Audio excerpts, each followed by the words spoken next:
दोस्तों, एक अक्षय नाम का लड़का होता है जिसकी उम्र करीब 30 साल होगी। अक्षय एक दिन अपनी पत्नी से कहता है कि मेरा यहाँ पे काम ठीक नहीं चल रहा। मैं तुम्हारी माँ यानी कि अपनी सास के यहाँ पे जा रहा हूँ और वहीं पर रहकर कुछ ना कुछ काम कर लूँगा।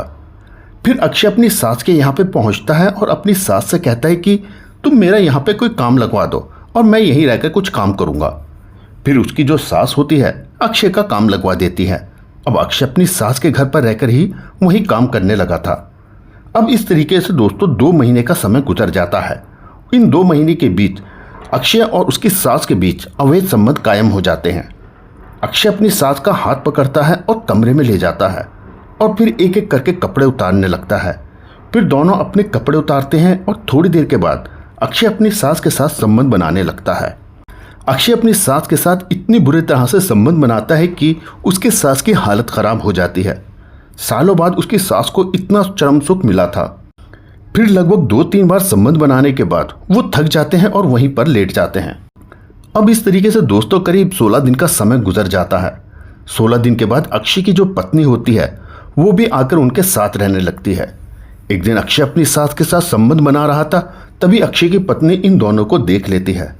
फिर अक्षय और जो उसकी सास होती है ये दोनों मिलकर अक्षय अपनी पत्नी के साथ एक ऐसा कांड कर देते हैं दोस्तों जिसे जानने के बाद आपके रोंगटे खड़े हो जाएंगे और आप सोचने पे मजबूर हो जाएंगे कि आखिर ये सब हुआ तो हुआ कैसे। इसलिए दोस्तों आप इस वीडियो के अंत तक बने रहिए क्योंकि इस घटना में आपको एक बहुत बड़ी सीख मिलने वाली है। वीडियो में आगे बढ़ने से पहले दोस्तों आपसे मेरी एक रिक्वेस्ट रहेगी कि आप हमारी इस वीडियो को लाइक करके चैनल को सब्सक्राइब ज़रूर कर लें और वीडियो अच्छी लगे तो अपने दोस्तों के साथ ज़रूर शेयर करें। चलिए दोस्तों वीडियो को शुरू करते हैं और बताते हैं कि आखिर पूरा मामला क्या था। दरअसल दोस्तों ये एक सच्ची घटना छत्तीसगढ़ के रायपुर जिले की है, जहां पर एक गांव में छोटा सा परिवार रहता था। परिवार में अक्षय नाम का लड़का अपने माता पिता के साथ रहता था।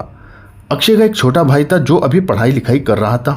अक्षय के पिता श्याम सुंदर वो खेती बाड़ी का काम किया करते थे। अक्षय एक अच्छी कंपनी में जॉब करता था और उसकी सैलरी भी बहुत अच्छी थी।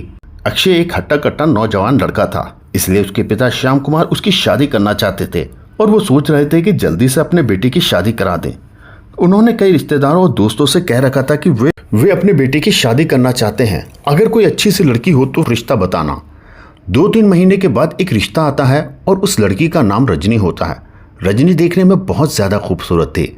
अगर कोई भी इंसान उसे देख ले तो एक नज़र में ही पसंद कर लेता था। अच्छा, अक्षय कुमार अपने बेटे के लिए रजनी को देखने के लिए उसके घर पहुंचते हैं और उसे जब देखते हैं और एक ही नज़र में पसंद कर लेते हैं। फिर श्याम कुमार कुछ पैसे निकालते हैं और रजनी के हाथ पर रख देते हैं और कहते हैं कि आज से तुम हमारी बेटी और आज से तुम हमारी बहू हो। फिर इन दोनों का रिश्ता पक्का हो जाता है और 4 महीने के बाद वे दिन आ जाता है जब अक्षय दूल्हा बनता है और दूल्हा बनकर बारात लेकर रजनी के घर पहुंच जाता है। फिर इन दोनों के फेरे होते हैं, इन दोनों की शादी होती है। शादी होने के बाद शाम के समय अक्षय रजनी को अपनी दुल्हन बनाकर अपने घर ले आता है। फिर रजनी को उसके कमरे में बिठा दिया जाता है और रात के करीब 11 बजे अक्षय अपनी पत्नी के कमरे में जाता है। पहले तो इन दोनों की दुआ सलाम होती है। अक्षय अपनी पत्नी के पास बैठता है और उससे बातचीत करने लगता है। लगभग 1 घंटे उससे बातचीत करने के बाद फिर वो दोनों स्वागत मनाने की तैयारी करने लगते हैं। वो अपनी पत्नी रजनी से कहता है कि इस रात को मैं एक यादगार रात बना देना चाहता हूँ और जो कभी ना भूली जा सके। वो अपनी पत्नी रजनी से कहता है कि इस रात को हम भूलना नहीं चाहते, इस रात को हम यादगार रात बनाना चाहते हैं। तुम मेरी पत्नी हो और मैं तुम्हें कभी धोखा नहीं दूंगा। फिर ये दोनों एक एक करके अपने कपड़े उतार देते हैं और थोड़ी देर के बाद ये लोग सुहागरात मनाने लगते हैं। लगभग रात में 2-3 बार ये संबंध बनाते हैं और जब थक जाते हैं तो फिर सो जाते हैं। फिर अगले दिन जब सुबह होती है तो जो मेहमान शादी में आए हुए थे वो सब जाने लगते हैं।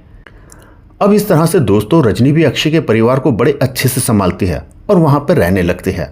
अब इस तरीके से दोस्तों करीब 6 महीने का समय गुजर जाता है। एक दिन घर में आपसी मतभेद के चलते हुए अक्षय अपने पिता श्याम कुमार से कहता है कि मैं अब तुम सबके साथ नहीं रहना चाहता, मैं अपनी पत्नी के साथ अलग रहना चाहता हूँ। ये सुनने के बाद पिता श्याम कुमार अक्षय को अलग कर देते हैं और कहते हैं कि ठीक है, आज से तुम्हारा हमारा कोई मतलब नहीं, तुम अलग रह सकते हो। फिर अक्षय दूसरी जगह जाकर अपना एक छोटा सा मकान बनाता है और अपनी पत्नी के साथ वहां रहने लगता है। 1 महीने के बाद किसी कारणवश अक्षय की नौकरी छूट जाती है, उसको कंपनी से निकाल दिया जाता है। अब अक्षय काफ़ी परेशान हो चुका था और सोच रहा था कि अब वो क्या काम करेगा। अक्षय इधर उधर काम करने के लिए जाता, लेकिन उसके मन मुताबिक कहीं काम नहीं मिल पाता था। इस तरीके से दोस्तों 1 महीने का समय और गुजर जाता है। अब अक्षय काफ़ी परेशान आ चुका था। एक दिन वो अपनी पत्नी से कहता है कि मैं तुम्हारी माँ यानी कि अपनी सास के यहाँ पे जा रहा हूँ। वहाँ पर शहर है, बाजार है, कोई ना कोई दुकान मैं कर लूँगा या कोई ना कोई बिजनेस तो वहाँ पे कर ही लूँगा, वहाँ पर मेरा काम अच्छा चल सकता है। फिर रजनी भी कहती है कि ठीक है, अगर तुम वहाँ पर जाना चाहते हो तो तुम वहाँ चले जाओ और वहाँ जाकर कोई काम कर लो। इसके बाद अक्षय अपनी सास के घर पहुँचता है और अक्षय अपनी सास से कहता है कि मैं यहाँ पे कोई बिजनेस करना चाहता हूँ, कोई काम करना चाहता हूँ और इसके लिए मुझे तुम्हारी मदद की ज़रूरत पड़ेगी। फिर उसकी सास कहती है कि दामाद जी कैसी बात कर रहे हैं, मैं तो तुम्हारी माँ जैसी हूँ और ये तो मेरा फ़र्ज़ बनता है कि मैं तुम्हारा काम लगवा दूँ। मैं इधर उधर फ़ोन करती हूँ और किसी ना किसी से मैं तुम्हारा काम जल्द से जल्द लगवा दूंगी। दोस्तों अक्षय की सास का नाम आरती होता है, जिसकी उम्र करीब 48 साल की होती है। ये देखने में बहुत ज़्यादा खूबसूरत थी और बहुत सुंदर थी और लगती नहीं थी कि कोई 48 साल की महिला हो। आरती के पति का देहांत करीब आज से 10 साल पहले कोई बीमारी के चलते हो गया था। इसकी एक बेटी थी जिसका नाम रजनी था और इसके साथ अक्षय की शादी कर दी थी। अब आरती अपने घर में अकेली रहती थी। आरती अक्षय को लेकर मार्केट चला जाता, बाजार में घूमता फिरता और इधर उधर दुकान की तलाश करने लगता। ये लोग 2 दिन तक दुकान की तलाश करते हैं और आखिरकार इनको दुकान मिल जाती है। फिर ये लोग दुकान का एडवांस दे देते हैं।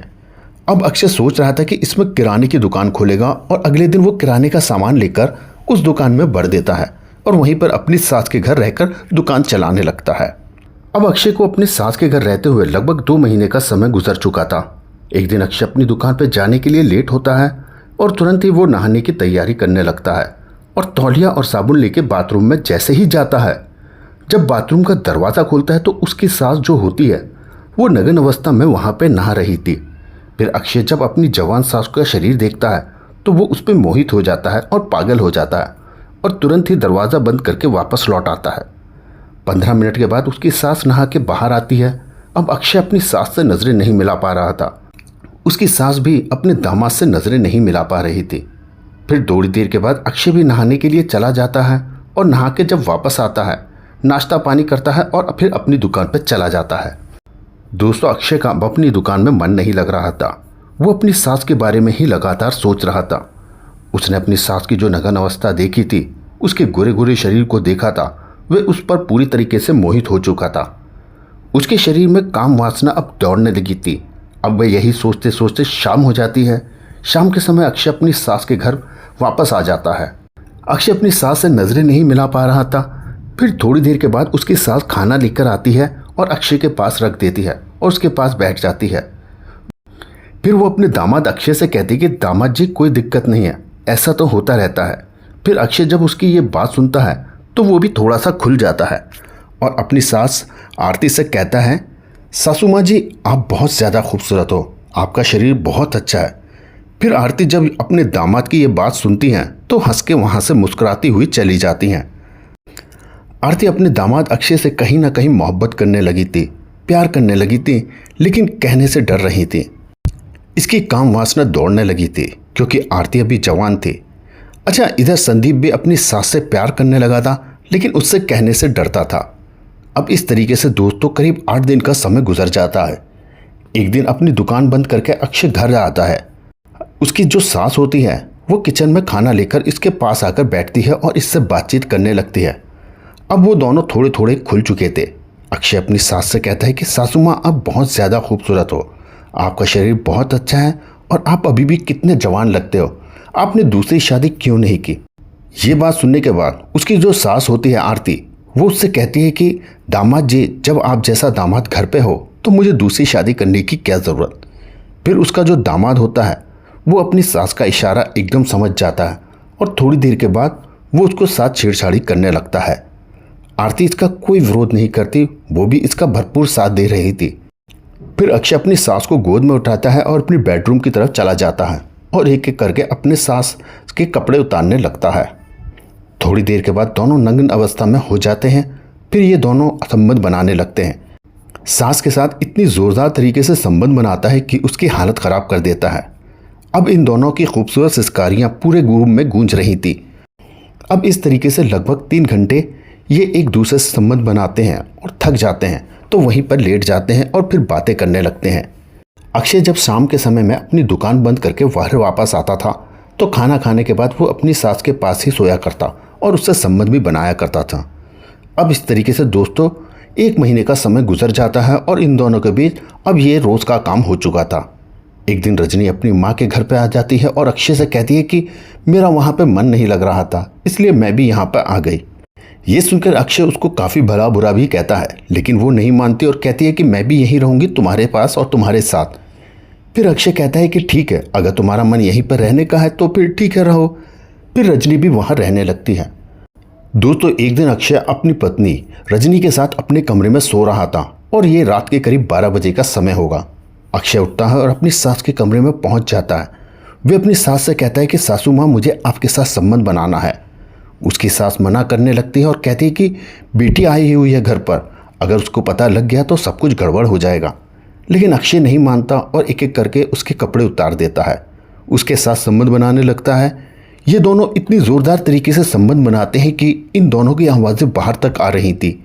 अच्छा, बराबर के कमरे में ही रजनी सो रही थी। अचानक उसकी आँख खुलती है और वो ये सोचने लगती है कि ये अजीब अजीब सी आवाज़ें आखिर आ कहाँ से रही हैं। फिर वो अपने कमरे से निकलती है और अपनी माँ के कमरे के जो दरवाज़ा होता है उस पर कान लगाकर सुनने लगती है। तो जो अक्षय होता है और उसकी माँ आरती, ये एक दूसरे के साथ संबंध बना रहे थे।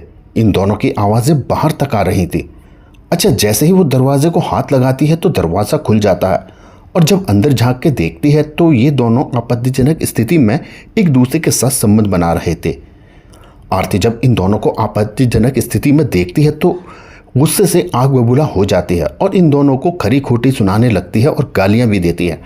कहती है कि मेरे साथ तुम दोनों ने इतना बड़ा धोखा किया, मुझे कहीं का नहीं छोड़ा, मैं भी तुम दोनों को कहीं का नहीं छोड़ूंगी, तुम दोनों को जेल भिजवा के रहूंगी। तुम दोनों ने बहुत बड़ा अपराध किया है, इसकी सज़ा तो तुम लोगों को ज़रूर मिलनी चाहिए।